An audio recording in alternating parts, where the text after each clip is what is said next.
Vendredi 5 octobre, tout de suite les titres de l'actualité en Haute-Normandie, développement dans quelques secondes. Invité de ce journal, M. Jean Le Canuet, de retour du golfe Persique où il se trouvait en compagnie du président de la République. Déjà 4 millions de litres d'hydrocarbures pompés à Petit-Couronne où l'on commence néanmoins à parler de réparation du préjudice causé par la pollution relevée l'été dernier. Interview dans ce journal du roi de l'étrange et de l'absurde, Raymond DeVos, de passage dans l'Eure. Mesdames, Messieurs, bonsoir. Invité de notre journal, M. Jean Le Canuet, sénateur maire de Rouen et aussi président de la Commission des Affaires étrangères au Sénat. M. Le Canuet rentre du golfe Persique où il a accompagné le président Mitterrand durant 48 heures. Nous en parlerons tout à l'heure un peu plus longuement, Monsieur le Président, mais tout de suite vos premières impressions. La force militaire contre l'Irak s'est beaucoup renforcée. Elle atteindra son maximum d'ici un mois et par voie de conséquence, j'avance cette hypothèse avec beaucoup de précaution, les possibilités d'une solution négociée commencent à apparaître. Mais le risque de guerre, hélas, existe encore. La présence des gens, la poussière, la transpiration, vous vous abîmez. Voilà, c'est tout. Alors, ça, c'est vraiment, je ne sais pas si je le ferai, mais si je le ferai, vous savez, vous saurez comment les choses sont. Et c'est comme ça. Alors, c'est formidable. Ils m'ont dit, on va vous retirer de la circulation, il ne faut plus jouer. Voilà, fin de ce journal. Merci d'être resté avec nous dans quelques instants. La météo, nos prochains rendez-vous demain à partir de 12h05 pour le magazine Tête de l'Art, 19h10, notre journal régional. Excellente soirée à tous.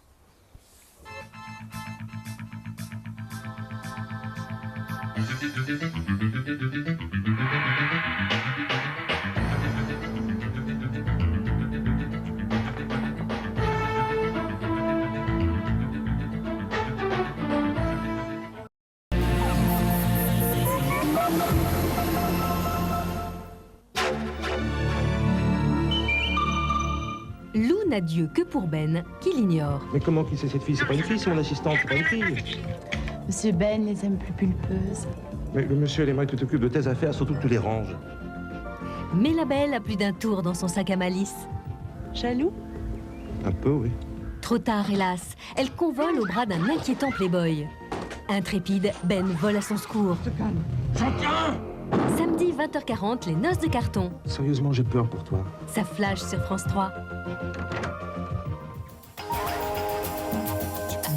Ces derniers étaient les seuls en France à l'avoir refusé jusqu'à maintenant. Bernard Bosson, le ministre, leur avait donné jusqu'au 21 août, faute de quoi il revenait sur le financement du plan social. Les explications de Raphaël Day. Ça y est, c'est fait. Le port du Havre a signé presque en catimini la réforme du travail des dockers, mais sous réserve de l'approbation dimanche à l'Assemblée générale de ces derniers. L'accord signé hier entre les partenaires sociaux du port, sous pression du gouvernement, prévoit la mise en œuvre de la mensualisation de milliers de dockers sur les 2300 dès lundi matin. 1000 autres en mesure d'âge vont partir et un peu plus moins 92 sur la réforme du statut des dockers. Une profession qui périclite malheureusement, celle de marinier. Ils étaient nombreux la semaine dernière sur le port de Rouen pour apporter les céréales destinées à l'exportation. Mais après ce transport très ponctuel, c'est l'attente de plusieurs semaines, voire plusieurs mois, avant de trouver un peu de fret. Découragés, beaucoup d'entre eux repartent à vide. Bénédicte Delfaux et Christian Paulet.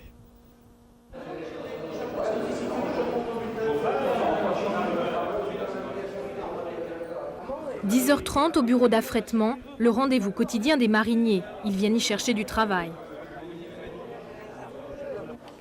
L'été n'a pas souri au littoral haut normand cette année. Si quelques villes et plages normandes s'en sortent plutôt grâce à leur notoriété, comme Étretat par exemple, il n'en est pas de même pour d'autres plus petites comme Quiberville, située entre Veules-les-Roses et Dieppe. Un peu d'oxygène tout de même pour celle-ci, grâce à cette semaine chaude et très ensoleillée. Reportage de Catherine Lecomte et de Stéphane Lotte.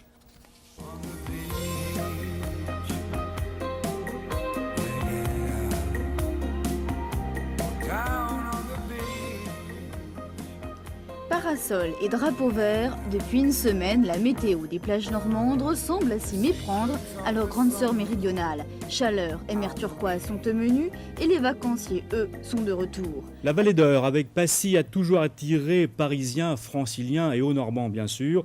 Il faut dire que le charme discret de cette région de l'Eure offre tous les avantages liant tranquillité, environnement et situation géographique des plus intéressantes. L'immobilier y a eu son âge d'or et aujourd'hui encore, la pierre se porte plutôt bien. L'ensemble de la Vallée d'Eure s'étale sur 80 km environ. Louviers-Passy constitue la partie nord, Passy-Dreux la partie sud. C'est l'endroit recherché pour la qualité de vie. On ne compte plus celles et ceux qui y ont élu domicile. Résidents secondaires ou à plein temps, ils sont artistes, écrivains, politiques et monsieur tout le monde. C'est ici, à Cocherel par exemple, que vécut Aristide Briand. Il connut la région presque par accident. L'ancien président du Conseil y résida 26 années jusqu'à sa mort. Passy-sur-Eure est en quelque sorte la capitale de la vallée. La petite ville, qui compte aujourd'hui 4500 habitants, fut aussi la ville-étape entre Paris et Deauville, à l'époque de la voiture à cheval. Bien plus tard, avec la voiture moderne, elle fut la ville des bouchons. La nationale 13 passait dans le centre. Là, c'était devenu impossible, aussi bien pour le commerce local que pour les touristes, de traverser Passy. On était là à attendre et à ne pas pouvoir faire quoi que ce soit. Autrefois, le chemin de fer longeait la vallée. C'était la ligne Rouen-Orléans, très fréquentée. Il reste aujourd'hui quelques traces de cette période. Le peintre Prin le rappelle sur une de ses toiles. Arrive la période des résidences secondaires. Le charme de l'environnement, puis la proximité de Paris ont fait de la Vallée d'Eure un lieu privilégié. L'immobilier a eu ses heures de gloire. La crise a peu frappé le marché dans cette région, mais pour d'autres raisons, celui-ci a quelque peu été réduit. Beaucoup de gens ont abandonné leur habitation secondaire et d'un seul coup, on s'est retrouvé avec un paquet d'habitations secondaires formidables à vendre. Ça a duré quelques années, très exactement jusqu'en 88, à peu près. C'est en 88 que c'est reparti normalement, hein, et même fort, mais on n'a jamais rattrapé, si vous voulez, les prix qui auraient dû suivre l'inflation. Passy-sur-Eure bouge. D'une intensité soutenue en semaine, elle passe à une très grosse activité le week-end. La ville est davantage tournée vers la région parisienne. Ceci s'explique avant tout par les infrastructures de communication plus difficiles vers l'ouest et Rouen, alors que Paris n'est qu'à 70 km par l'autoroute. Nombreux sont les Passéens qui partent chaque jour travailler vers la capitale et rentrent le soir vers la nature et le calme. Le choix de Passy est bien vu et le restera longtemps. Voilà, les bons rendez-vous pour demain avec le bloc-notes de Marie-Sophie Tellier. Voilà, et la journée aux Normandes de Jacques Chirac s'achève par le studio de France 3 Normandie. Il est en direct dans notre journal. Monsieur Chirac, bonsoir. Bonsoir. Alors, vous êtes très sensible à ce type de campagne. Approcher les élus locaux et la population est très important pour vous. Oui, je ne le fais pas seulement pendant les campagnes électorales. Je le fais aussi souvent que je peux. C'est un élément très important pour se faire une idée de ce que sont réellement les problèmes des Français. Alors, il y a deux thèmes qui vous tiennent à cœur, c'est la formation des jeunes et les handicapés. Et ce matin, justement, vous avez visité un centre d'insertion pour enfants trisomiques. Vous souhaitez faire beaucoup pour eux? Je me suis beaucoup occupé de ces problèmes. Je préside moi-même une association depuis 25 ans que j'ai créée dans le domaine des handicaps lourds, mentaux. Et j'ai été très impressionné par la remarquable expérience conduite en milieu rural, ce qui fait son originalité, et que j'ai visité ce matin, de l'association Geste. Je voudrais dire à ceux qui en sont responsables toute mon estime. Cela peut servir d'exemple dans beaucoup de régions. La deuxième préoccupation, l'apprentissage des jeunes. Vous visitez beaucoup d'écoles d'apprentissage dans les régions et également, oui, là, c'est votre préoccupation. Pas seulement d'écoles d'apprentissage, mais tous les systèmes de formation, depuis le collège ou le lycée jusqu'à l'université, en passant par l'apprentissage, l'enseignement technique, la formation professionnelle, car c'est probablement l'une des réponses les plus importantes que nous aurons à apporter au problème du chômage qui frappe notamment les jeunes.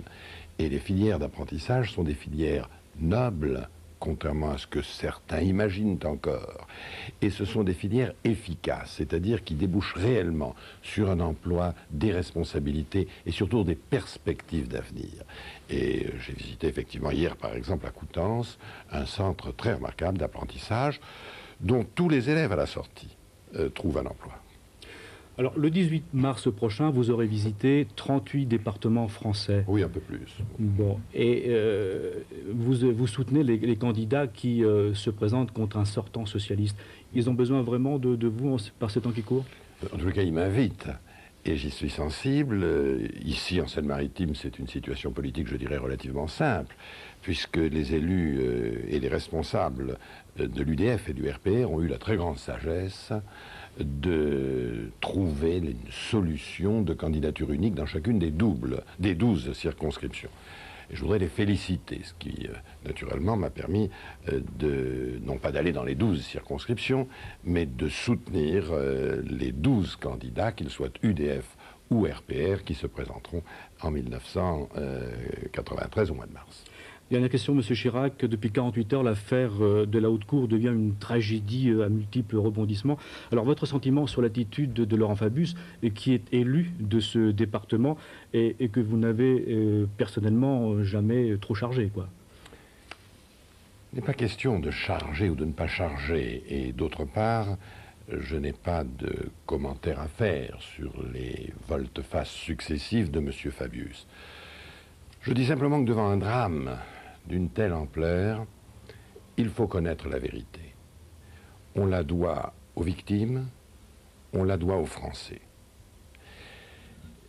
Il faut également la connaître, et c'est là l'essentiel, pour qu'un tel processus conduisant à un tel drame ne se reproduise pas. Or, la seule procédure que nous ayons pour cela, c'est la Haute Cour. Et donc je crois depuis le début qu'il faut que la Haute Cour, même si ce n'est pas une instance parfaite, soit saisie pour, je le répète, non pas charger ou accuser, mais simplement pour connaître la vérité et qu'un tel drame ne puisse pas se reproduire jamais. Côté météo, rien de nouveau sous le soleil. Les météorologistes sont toujours en grève. Impossible donc de savoir ce que nous réserve le ciel pour cet après-midi. Merci de nous avoir écoutés. Prochain rendez-vous, 19h10 avec Catherine Lacroix. Excellente journée à tous.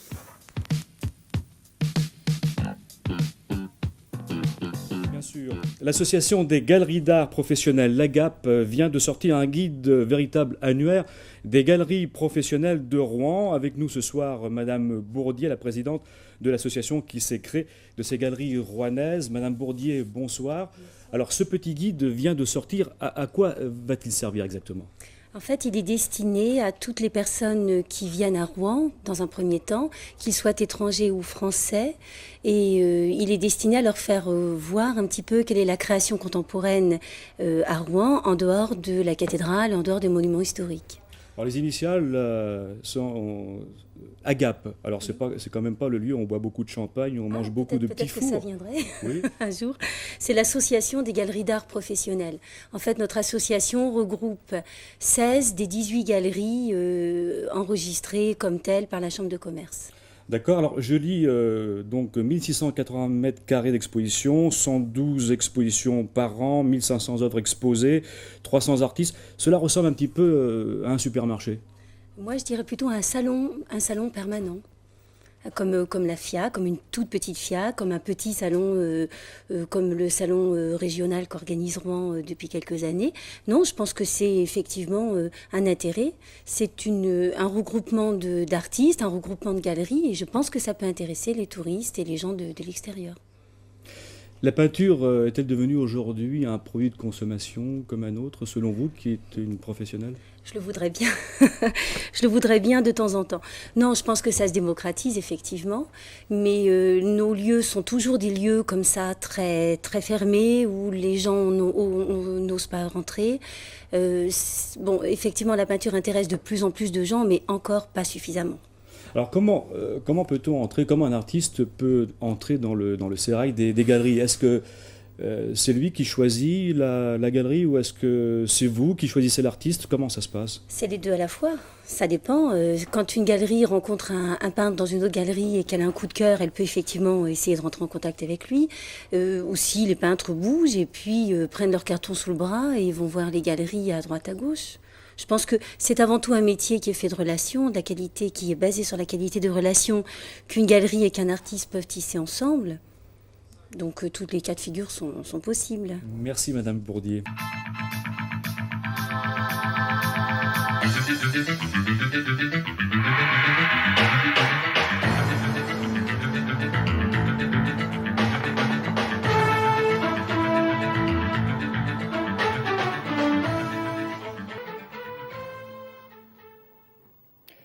Mesdames, Messieurs, bonsoir. Tennis, l'Open d'Yvetot, la finale oppose toujours en ce moment même Ronald Agénor à Arnaud Boetsch. L'épilogue semble proche, mais ce n'est pas tout à fait terminé. Richard Lotte pour le film de l'après-midi. Du soleil, oui, sur le central d'Yvetot pour les finales de l'Open 91. Un Open suivi dans sa majorité par un nombre public. Un central comble aujourd'hui pour les finales. De très belles finales. Fin de ce journal, la météo dans quelques instants. Samedi 12h05, n'oubliez pas le magazine politique de FR3 Normandie, Paris-Normandie. Invité Antoine Ruffnac. Bonne soirée et à demain.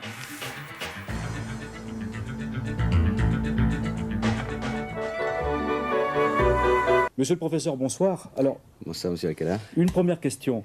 Il faudrait peut-être rappeler ce qu'est l'éthique médicale ou la démarche éthique. Alors, la démarche éthique, c'est une démarche de l'homme pour l'homme. L'éthique médicale signifie à la fois culte de la sagesse et élévation de l'âme. Donc, dans l'éthique, on recherche à la fois la sagesse, c'est-à-dire la prise de conscience, et une école de la spiritualité. Est-ce à dire, monsieur le professeur, que la science doit accompagner l'homme biologique fait, comme on dit, de chair et de sang, mais en aucun cas le régenter? Évidemment, il s'agit de ne pas se laisser dicter nos attitudes par la science, mais de mettre la science au service de l'homme. Nous sommes aujourd'hui dans la 3e révolution industrielle. Nous devons préparer la société post-industrielle du XXIe siècle qui aura pour but de réhabiliter l'homme et de mettre l'homme à sa place dans notre société contemporaine. Alors, ce qui vient tout de suite à l'esprit, monsieur le professeur, c'est le problème de la vie, de la mort, de la maladie. Bien sûr. Alors, il s'agit de mettre en place tous les moyens possibles de façon à lutter contre la maladie, mais de ne pas le faire au détriment de la personne humaine. Il faut libérer le progrès scientifique, libérer les connaissances, mais il faut tenir compte également du respect qui est dû à la dignité de la personne humaine. Et c'est là le problème de l'éthique, et je pense que 1991 sera l'année de l'éthique médicale. Vous allez parler des problèmes de l'euthanasie, j'imagine, et de Absolument. la fécondation in vitro. Oui. Quelle est votre position sur ce sujet? En ce qui concerne l'euthanasie, j'ai renoncé à une partie des droits d'auteur concernant ce livre de façon à ce qu'ils aillent à la recherche sur les soins palliatifs. Et je suis pour ma part un ardent partisan du développement des soins palliatifs. En ce qui concerne ce qu'on appelle l'euthanasie active, eh bien, la demande disparaît pratiquement complètement dès l'instant que les soins palliatifs sont proposés par le médecin, sont expliqués aux malades qui souffrent et qu'à ce moment-là, on tient compte de la dignité de la personne humaine. Merci beaucoup, monsieur le professeur. Et on poursuit avec d'autres informations en bref et en images avec Bérénice Dufay. Des nomades, ceux qu'on appelle les gens du voyage, interdits de séjour aux abords d'un cours de tennis. Cela se passe à Évreux, mais oui, en 1990. Un jeune cycliste haut-normand décroche la 3e place au championnat du monde amateur qui se déroule au Japon. Invité de notre journal, Yves Robert, le réalisateur du film La gloire de mon père, d'après l'œuvre de Marcel Le Pagnol. Mesdames, Messieurs, bonsoir. La crise du Golfe, plusieurs personnalités de gauche et d'extrême gauche viennent de signer un manifeste contre la logique de guerre acceptée par une majorité d'Occidentaux. Cette guerre n'est pas la nôtre, proclame-t-il. Parmi les signataires, Monseigneur Gaillot, l'évêque d'Évreux, il explique sa position au micro de Pierre Didier. Je frémis à la pensée qu'une guerre peut éclater dans le Golfe. Et quand on voit l'impressionnant dispositif unitaire qui se met en place, le pire est à redouter. Et soyons honnêtes, les États-Unis, comme les pays d'Europe, interviennent avant tout à cause du pétrole. Alors Yves Robert, bonsoir. Nous parlerons de votre film un peu plus tard au cours du journal. Vous connaissiez l'évêque d'Évreux? Oh, très bien. Qui ne connaît pas? Alors, sa réaction sur la crise du Golfe vous semble-t-elle juste? Je suis toujours sensible aux propos d'un homme généreux. Mais je crois qu'il faut écouter aussi. Il y a d'autres hommes généreux. Je suis mitterrandiste et je pense que l'attitude du président de la République, dans le cas présent, est une attitude juste et belle et qu'il faut l'équilibrer, il faut écouter tout le monde, comme dit Monseigneur. Mais j'ai un peu peur que les extrêmes se rejoignent quelquefois un petit peu comme ça. C'est peut-être un peu trop pointu, tout ça, un peu dangereux. Et puis, je pense que, je ne sais pas, le pouvoir d'un prêtre est tel, et surtout d'un évêque, est tel que c'est peut-être un petit peu trop médiatique, ça. Merci Yves Robert. Sorti depuis mercredi en Normandie, comme partout en France, le nouveau film d'Yves Robert, La gloire de mon père, d'après l'œuvre de Marcel Pagnol. Pour nous en parler, le metteur en scène Yves Robert avec nous ce soir sur ce plateau. Mais avant, un court extrait du film.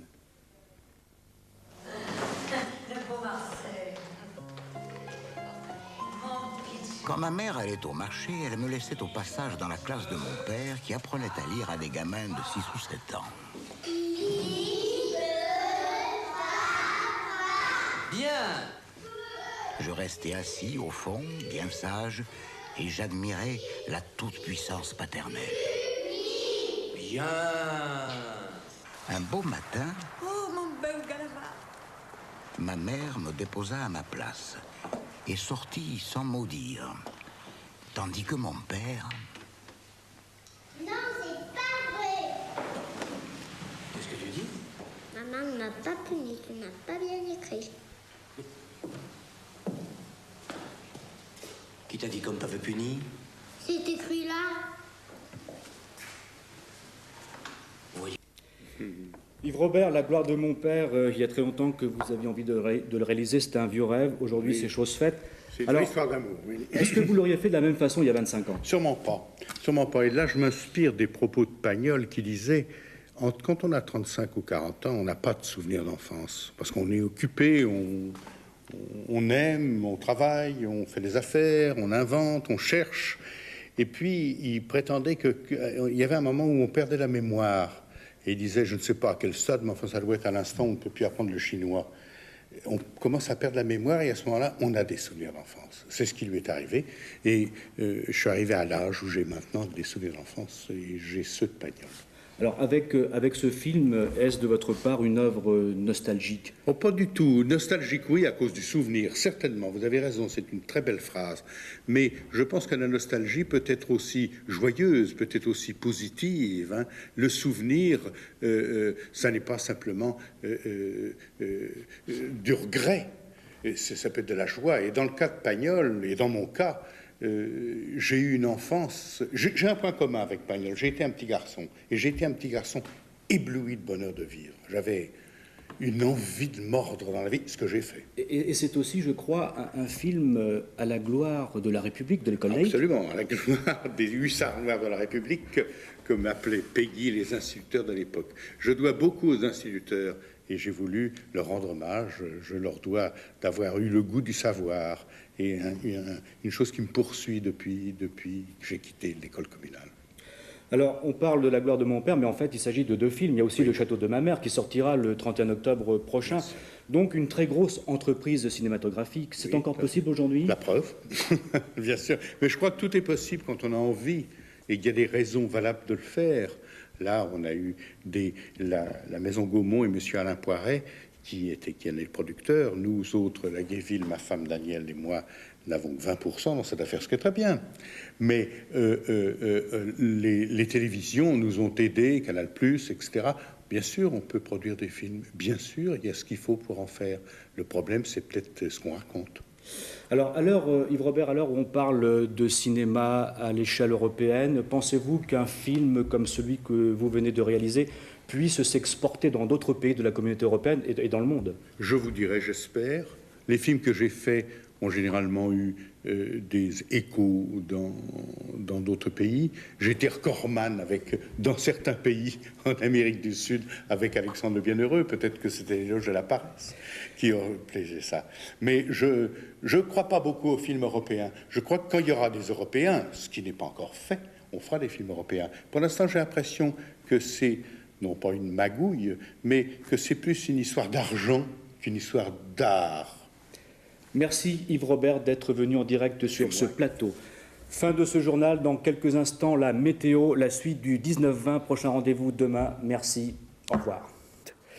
Les petites communes de la vallée d'Eure vont-elles devenir le dépotoir du département en matière d'ordures ménagères? À Auteuil-Autouillé, un projet de décharge non contrôlé risque de voir le jour. Et dans la commune, bien sûr, ça grince beaucoup. Regardez le reportage de Michel Guillot et Jean-Noël Loquet. Sur les bords de cette rivière, Auteuil-Autouillé, petite commune sans histoire, paisible où il fait bon vivre. Son environnement y contribue largement. En un mot, heureux sont les 750 habitants d'Auteuil-Autouillé. Mais pour combien de temps? Demain, Auteuil-Autouillé risque d'être souillé par une décharge. Non contrôlée, celle-ci pourrait recueillir des déchets de n'importe quelle provenance et surtout de n'importe quelle nature. Pour les trois éléments, la terre, l'eau et l'air, attention, danger. Alors, sur la terre, les infiltrations de gaz, étant donné que c'est une décharge très particulière, les pressions qui règnent à l'intérieur font migrer les gaz, comme le gaz méthane par exemple, à l'intérieur de la terre, infiltrés par les fissures naturelles du sol. Et d'autre part, les fumées qui seront dégagées par des torchères seront entraînées par les pluies et pollueront toute la terre environnante, les cultures ici. Et les risques d'explosion, il faut en parler car cette décharge sera de type compacté, c'est-à-dire que les déchets seront compressés et non pas éparpillés. Or, avec cette méthode, 1 tonne d'immondice, lors de son pourrissement, produit 200 mètres cubes de méthane, un gaz inflammable et explosif. Pour parer à cela, le projet prévoit l'installation de 8 torchères. Je pense que le département en ce moment est en train de trouver des solutions pour éviter ce système qui est complètement dépassé. Et c'est aberrant de vouloir nous imposer une décharge dans une commune comme la nôtre en Vallée d'Eure. Cet après-midi, Auteuil-Autouillé et les communes environnantes exprimaient leur désapprobation face au projet. Parmi les habitants, Yves Montant, qui possède une maison ici depuis 1953. Il faut voir si à l'échelle départementale, il ne serait pas nécessaire, il ne serait pas possible, tout au moins, d'installer une usine, ce que j'appellerais une incinération départementale, une incinération qui ne pollue pas. Bien entendu, il en existe, en tout cas aujourd'hui. On peut trouver des solutions à ce genre de choses. Bien entendu, cela coûtera un peu d'argent pour tous les habitants du département. C'est évident, on n'en sort pas autrement. Passera, passera pas, le projet est actuellement à l'étude, affaire à suivre donc. À quelques 18 mois de l'ouverture officielle de l'Europe, le tunnel sous la Manche incite décideurs économiques et élus à regarder de plus près l'infrastructure routière et autoroutière des régions limitrophes au tunnel. Une délégation de la région de Haute-Normandie, accompagnée de Laurent Fabius, s'est rendue sur le site hier pour mieux se rendre compte des réalités. Et Jérôme Poitvin et Abdel Benzaïr. Décembre 90, la jonction sous la Manche entre la Grande-Bretagne et la France est faite. Juin 93, le tunnel pourra entrer en service. Le chantier du siècle apporte une bouffée d'oxygène extraordinaire à la région de Calais. Mais la Haute-Normandie ne doit pas rester à l'écart des flux touristiques et commerciaux engendrés par le tunnel sous la Manche. C'est le sens de la visite hier sur le chantier. Lorsque le tunnel sous la Manche a été décidé, et à l'époque j'étais Premier ministre, on a pris soin d'avoir tout un programme routier, autoroutier et de communication. Et donc on va en profiter, mais à condition que nos chefs d'entreprise, que nos élus politiques aient de plus en plus de relations avec aussi une grande région comme le Nord-Pas-de-Calais. Fin de ce journal, la météo dans quelques instants avec Hélène Lacorcam. Il ne me reste plus qu'à vous souhaiter une très bonne soirée, à vous dire à demain.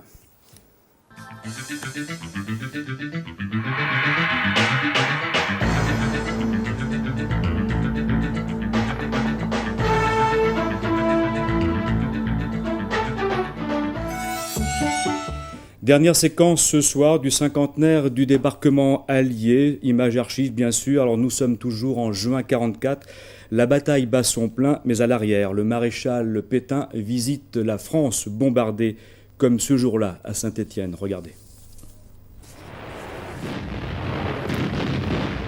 Le sort de l'Europe se joue sur des kilomètres de plages hérissées de fortifications, puis dans les chemins et villages de Normandie, au cours de la plus grande opération militaire de tous les temps. Nous sommes à l'aube de la liberté, cher payé. Pendant ce temps, les actualités françaises diffusent allègrement dans les salles de cinéma des images de Pétain en visite dans les villes de France. Et pourtant... Le pèlerinage douloureux se poursuit par la visite de Saint-Étienne, où le maréchal s'avance à pied parmi les décombres. Désolant spectacle, le quartier ouvrier n'est plus qu'une ruine déchiquetée. Le chef de l'État se mêle au groupe des sinistrés et devant leur effroyable misère, il trouve les mots qui touchent, les mots qui consolent. Place Fournéron, le maréchal dépose une gerbe devant le monument aux morts. Enfin, c'est l'arrivée place de l'Hôtel de Ville.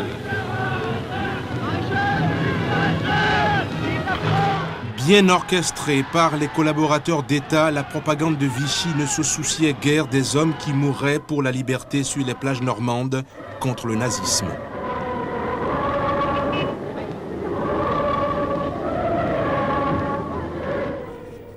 Sans transition, on peut le dire, on passe maintenant aux autres informations de la journée en bref et en images. Catherine Lecomte.